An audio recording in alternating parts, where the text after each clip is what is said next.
Hello there, Aquarius. So welcome. I hope this video finds you well, and thank you so much for joining me. First of all, this is a little bit of a meditative type of a read, okay? It's going to touch on a very long time span in your life, and so when I said meditative read, it's going to touch on many deep-rooted subjects and ideas and themes that you've been grappling with for quite some time. As you all know, the month of March 2020 is there's a Mercury retrograde period, and I feel like this Mercury retrograde period is forcing you to reflect on and think back on many important events that have transpired in your life. A lot of the decisions that you've made within the past few years. And I feel that you are coming to terms with those decisions. You are coming to terms with the things that have happened in the past. How, I guess, like how events unfolded and how you yourself have either let events unfold or have been a catalyst for which events have happened in your life. Okay, so it's a very meditative read, and it is also a lot about, thinking about the past and trying to come to terms with and kind of reconcile with your own past and the decisions that you've made in the past. Okay, I feel like it can be a little bit of a heavy read, so if you are watching this, I want you to bear with me, and I feel like a lot of things are coming up in this spread, so it might take me a little bit of time to, find the right way to transition between one subject to the next, okay? So first of all, when I was shuffling out this spread, I saw a pond, and the pond, I'm seeing like it's, there's a lot of mud, okay? It's made of murky water. Okay, so the water itself, it's like brown and brackish, and it's not very pleasant. It's not clean and clear and pleasant to look at, and aesthetically pleasing to the eye. And I see a bunch of lily pads in the water, and at the center of this pond there is a white lotus, like a white, either a lotus flower or a lily. I feel like it's more of a lotus flower. It's big, and the lily pads themselves are really big. And the lotus flower is blooming, and it's in the middle of this pond, okay? And so when I saw this, immediately I was thinking, hardship brings about, like hardships build character is the first image that comes to mind. And the other message that came through as well is I feel like, in the most dire situation or in the most dire circumstance, something good can be built out of it. Okay, so I feel like it's a renewal, regeneration, and it's a message that screams out to me like meditative peace. Okay, finding that I feel like whatever it is that you're going through for the month of March 2020, you're finally coming to terms with that. You're finally accepting that. And in the process of doing so, you're able to find a lot of peace and to be able to be at peace within yourself, okay? It is a very rare thing for an Aquarius person to kind of like sit in peace because, your mind races, right? You always ruminate and wonder about the past, and you always walk down memory lane in your own mind and in your own thoughts. And I feel like for you to finally reach this state where you feel at peace, it's taken a long time, and it was a very difficult road, but I feel like this is pretty much bringing about that meditative peace that I'm seeing here. So let me talk about a few things, okay? So I feel like the cards are split up like this, 2 at a time. That's what it feels like to me. So let me talk about the way the energies are playing out in these cards. So first of all, I do see you looking back at your past, okay? There were situations where I feel like this impulsiveness to get things done, to be decisive, to move ideas and act on ideas. It's like moving things from the realm of ideas to the realm of the real world. So like acting on your ideas, bringing your ideas forth into the world. See what floats and see what sinks. Okay, and so I feel like there might have been an impulsiveness about you, or like wanting very badly to move on ahead despite not knowing all the information. Okay, and I feel like for many of you, this is like, you know, a combination of things that happened within the last 5 years. And I feel like the 5-year mark was quite important for many of you, because that was when you felt like your life really accelerated. Okay, that was when you felt like a lot of decisions, important decisions, had to be made in your home, in your love life, in your financial situation, and especially in your professional life. And so I feel like you had to be quick on the uptake. You had to grab life by the horns. You have to really go out there and put yourself out there to find opportunities, and, you know, pretty much grabbing opportunities as they come in. And I feel like in the process of grabbing these opportunities, you didn't know whether or not something was going to be a good fit. You didn't know how things were going to transpire a few years down the line. And I feel like for many of you, you acted on pure instinct, okay? It's just kind of like, what do I want in this moment in time? And I felt like whatever it was, you went for it. And I feel like there might have been some, you know, unintended consequences as a result of it, okay? Some of you might have rushed into situations, especially like with people, relationships, and things like that, where you didn't know all the information. You didn't know what it entailed. You didn't know the other person too well, okay? And what's really bringing that bringing home that message to me here is we have the 8 of Swords. And the 8 of Swords is pretty much like this bird, blindfolded. Not having all the information at your disposal, not knowing what's around the corner, not knowing how the paths are going to be played out or are going to unfurl ahead of you, and not knowing what the future is going to bring. And we have the Ace of Swords, and this is pretty much, you know, acting on or making a decision when we don't have full access to all the information.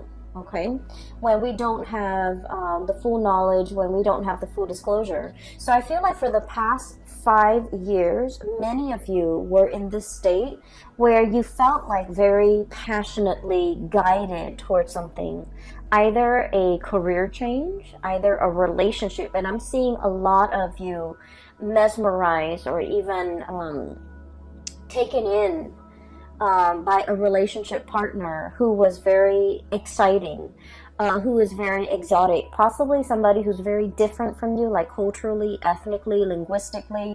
I feel a sense of somebody who hails from a foreign land, or somebody who is just, you know, very, very different from you when it comes to their upbringing. And the way in which they come into your life here with the Knight of Wands, this is someone who's just very passionate, who stirs your passion, and who brings about, you know, a new way of doing, a new way of thinking, a paradigm shift in your life for many of you. And I feel like, in a way, they're very, very different from you, and that makes them quite interesting.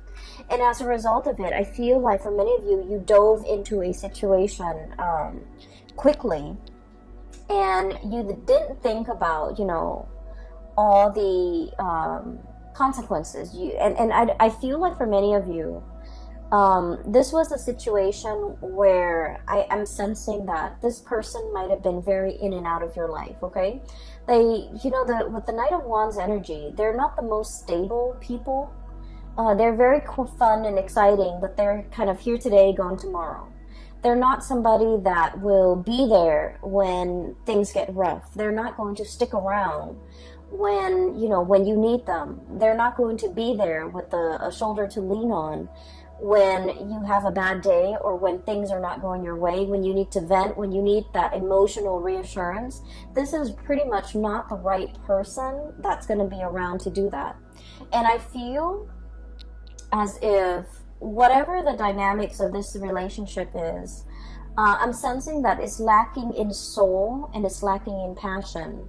And I also feel like even though some of you could be in a relationship with this person, might have been in a relationship with this person, the dynamics of the relationship was very much like you felt alone. You felt like they didn't understand you. And you felt like there were times where you needed that emotional connection, or that emotional reassurance, or that emotional understanding from the other person. You wanted that and you needed that. But for whatever reason, they were not there. They were not available. And I feel like for many of you, they might not have made themselves available, okay? And I feel like what it boils down to is, Aquarius, you pride yourself on being very independent and very self-sufficient, right?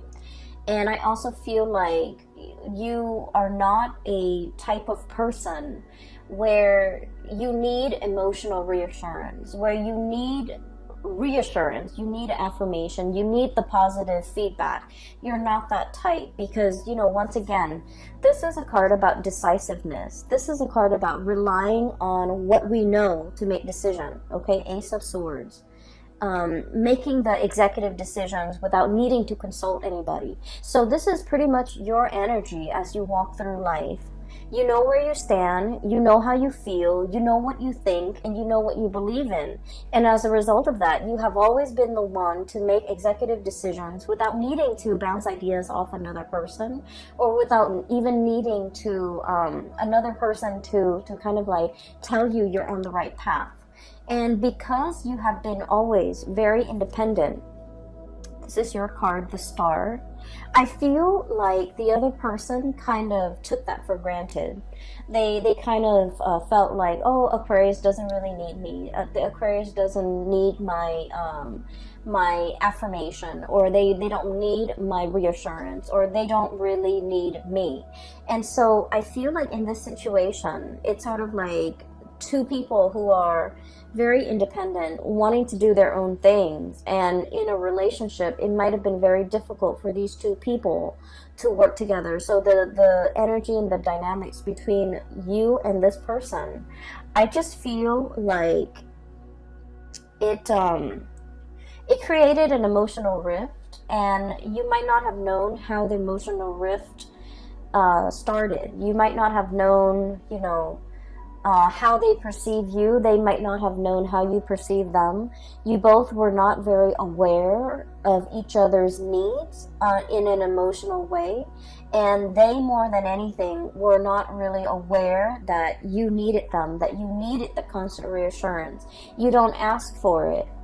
You don't need it on a regular basis. But when you need it, they were not there. Okay, so the bottom line is, when you needed them for something, this person was not there. And I feel like it created a situation where you tell yourself, you know, they're never around anyways. I don't need them. I can do it on my own. I can forge ahead. They're only going to slow me down. And so I feel like, you know, through those periods of disappointment when you were dealing with this person, I feel like it toughened your skin. You know, it made you a little bit callous, and it made you a little bit like, I don't need them. I don't need anybody. I can do this on my own. And so you embody that energy. So if this person is still in your life, you're coming to the realization that, you know what, they have never been around. Either it was subconscious on their end, like choosing not to be around, or either they didn't realize how important it was to me that they're around. And once again, you are not a needy sign, okay? You are not somebody who constantly wants attention and who constantly wants reassurance. But when you need that reassurance, it means a lot to you that the other person was there, but for whatever reason, they were not there. And I feel like you're coming to terms with that fact, and you're coming to terms with the fact that they were not around in the past. Who am I kidding? Who am I? You know, I need to kind of accept this at face value, and I just need to accept this person at face value, that I cannot rely on them. that I need to forge my own path. Okay, so I feel like this is, you know, a very significant relationship for many of you within the past 5 years. I feel for many of you, you might have like really jumped into this before you knew the other person really well. Okay, I feel like there was definitely lack of information here. There was definitely lack of like expectations, you know, being both parties were not very clear with expectations. And then I feel like there was, you know, a lot of passion, a lot of energy, a lot of kinetic energy, and you both found yourself kind of wrapped up in each other, and kind of it's like a whirlwind romance, and it took over. There was a lot of infatuation, but once again, this is like not seeing the person truly for who they are, falling in love with somebody that it's like, you know, being in love with the idea of being in love, or being in love with the vision of what you thought the other person would be, without knowing all the full information. And so you're looking back now at this situation with, in hindsight, you know, with clarity, with 2020 vision, and you're starting to see it for what it is. And I feel like if this, for many of you, you've come to terms with the fact that if this doesn't work out, if, you know, they're living my life, I'm okay with that. So once again, this sense of acceptance, this sense of peace, this sense of I'm okay on my own. I can make it on my own, and I will be fine. I'm not going to let myself get disappointed again. And I'm really truly seeing this person for who they are. Okay, so for many of you, I'm hearing, you know, like the mal-aligned expectations. Okay, so if this is, for example, this is not a person, but like if it's a job situation for the past few years, I feel like you were kind of like your professional life and your career life meander. Okay, it's like, let me just dabble over here and see if this is a good fit.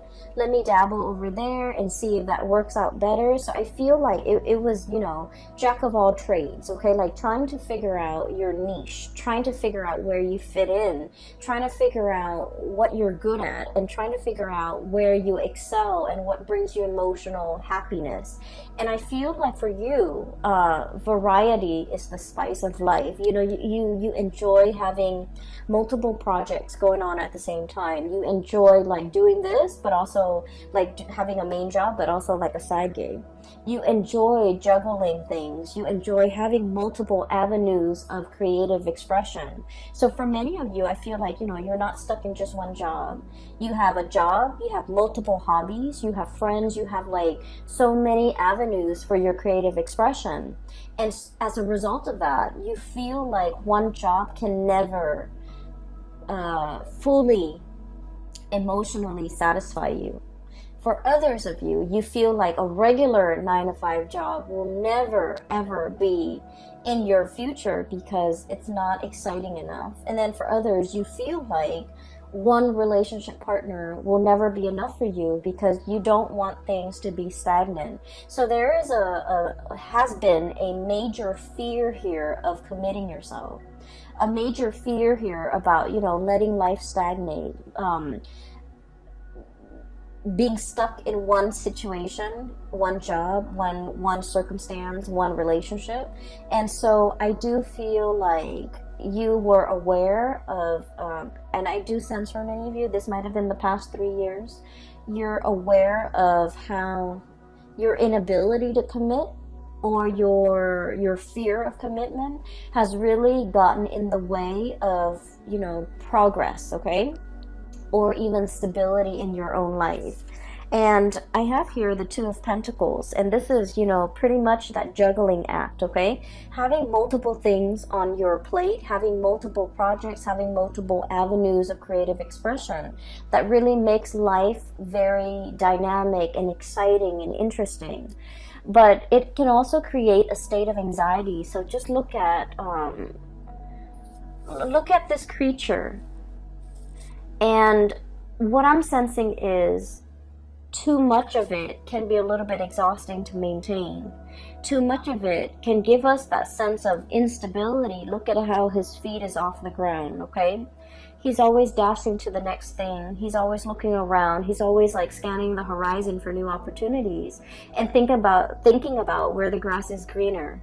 So being this jack of all trades, I feel like, the trade-off is that it brings about the sense of instability where you don't know something truly deeply, where you don't invest the time and the energy and the resources to build something, one solid thing from the ground up. And I feel for many of you, we have here the Judgment card, and this is kind of like that reckoning, that realization, being awakened to how this lack of commitment from your end could also be very detrimental to your own emotional stability, and it can be detrimental to the ways in which you can really enjoy your life and feel fulfilled. Okay, because once again, like I said, I do believe in like past life and reincarnation and things like that. And I feel like our soul's purpose in each lifetime is about mastering a lesson, mastering a skill,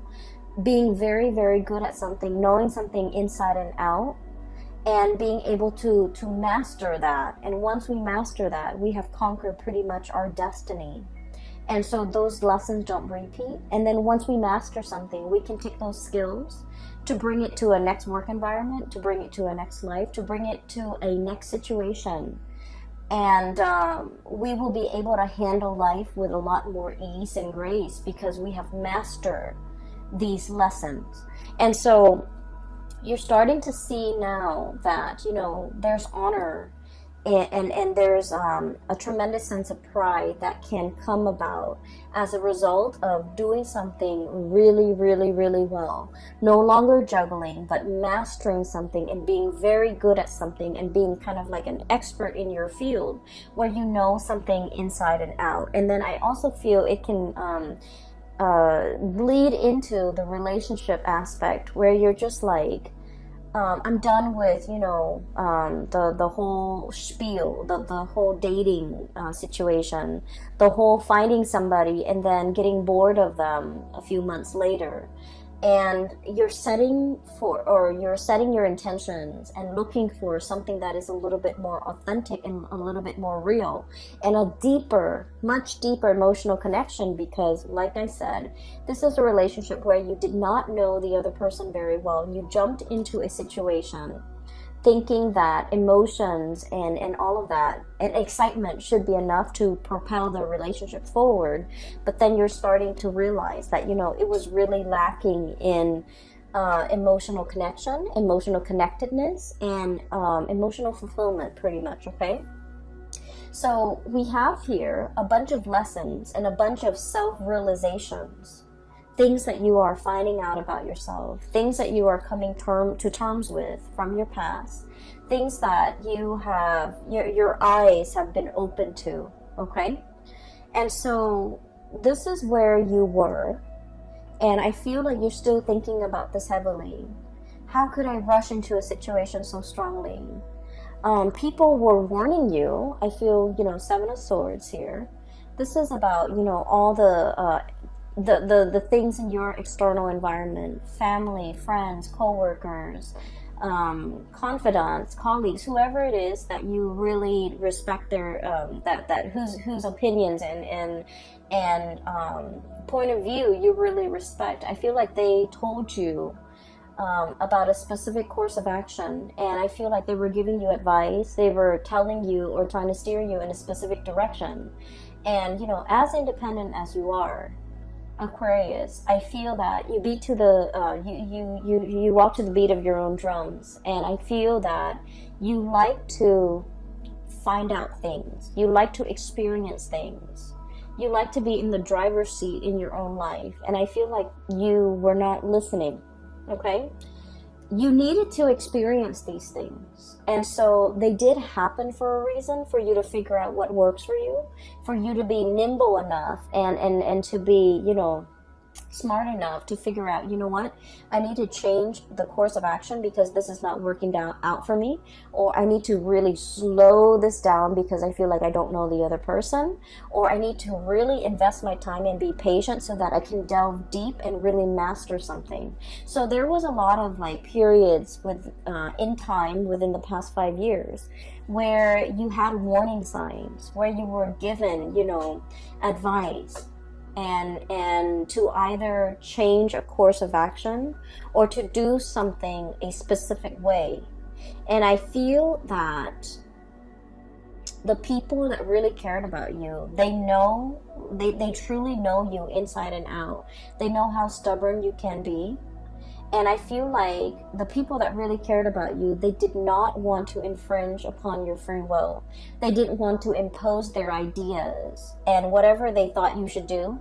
They cared about you enough to kind of like, you know, take a loving detachment stance and not give you the information that they think you should know. And I feel like a lot of it was, you know, this is your journey.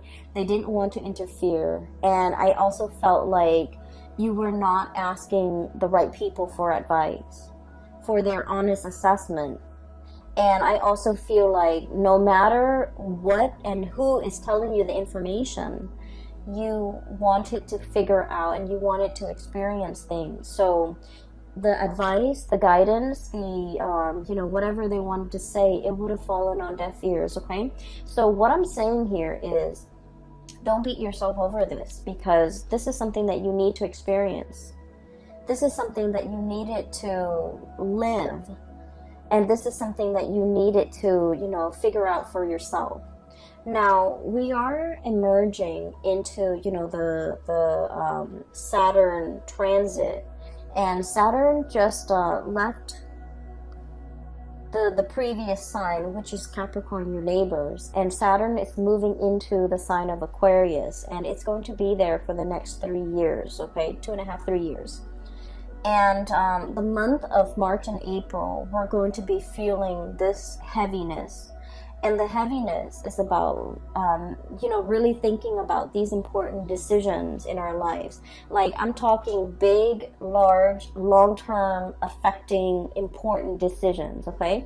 It's not just, what am I going to eat for lunch tomorrow? These are like long-term planning that we need to do. Where do we want to be for the next 5 years? Where do we want to live? Who do we want to be with? What career track are we going to pursue? So these are like big, important life decisions that are kind of laid out in front of you. And you need to know where you have been and what you've learned from them so that you can figure out where you want to go.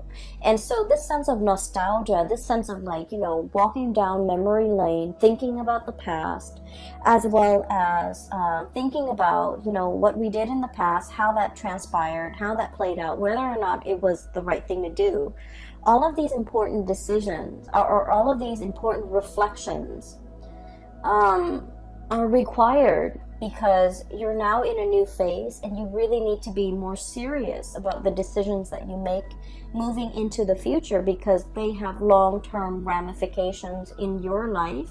And I feel like they're going to weigh heavily in either making your future incredibly prosperous and happy, or they might, you know, create a lot of obstacles in your life. So this is an important month, because this whole process about reflecting on the past, thinking about things that transpired in the past, how we could have done things differently, how we could have, you know, not idealized people and situations, and how we could be a little bit better, like a little bit more discerning about what and who is right for us and what we should need to pursue in order to be happy. So I definitely feel there is a desire from your end about, you know, truly seeking emotionally stable people.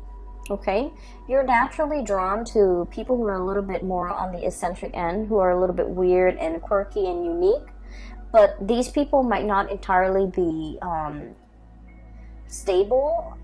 And I feel like they're exciting, but they have never filled your emotional needs. And so you're aiming for more harmony, for more of an emotional connection, for that sense of emotional connectedness in your surrounding and in the people that you interact with. And I feel like, you know, it's more about quality over quantity. You're no longer bouncing around trying to, you know, have myriads of partners and trying to figure out where you stand and what works for you. You're done with the experimentation. You know exactly who you want to be with, and you know exactly what you're seeking in a relationship partner. So once you are aware of what you really want, that's when the partner shows up, okay? So I feel like in this phase in your life, and especially for the next cycle of your life, you're seeking more emotional fulfillment, and you want a partner that is your equal, that is your match, that will reciprocate in an emotional way, that will be emotionally available to you, that will be dependable, and that will kind of like be able to know what you need without you having to express yourself. So I feel like you're no longer conflicted about this, okay? The other thing that is coming through as well is I feel like for many of you, you're thinking heavily about your finances, okay? So this is here, the Four of Pentacles, and the Four of Pentacles is all